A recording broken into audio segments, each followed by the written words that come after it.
Sonidos del silencio.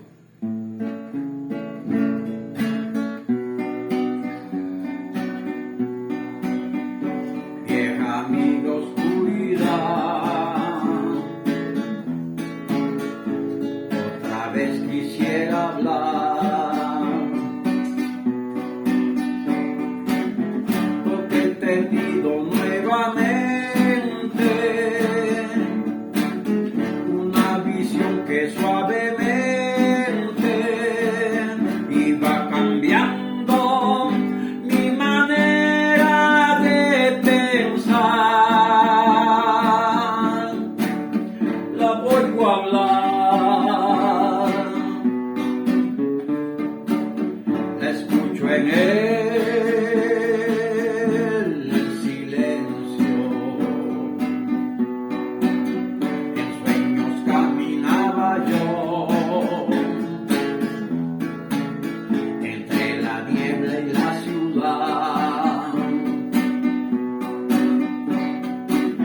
por calles frías desoladas, cuando una luz blanca y helada hirió mis ojos y también hirió la oscuridad.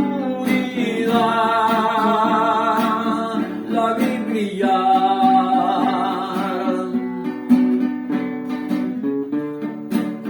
la veo en el silencio, en la desnuda luz miré, y 1000 personas tal vez más,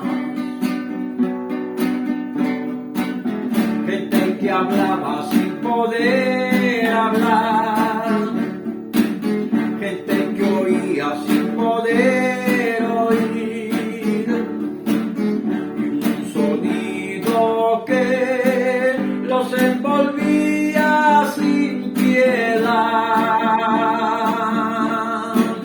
Lo puedo oír,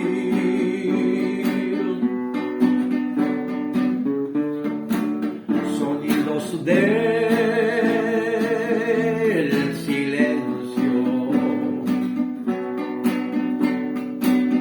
Entonces yo les quise hablar,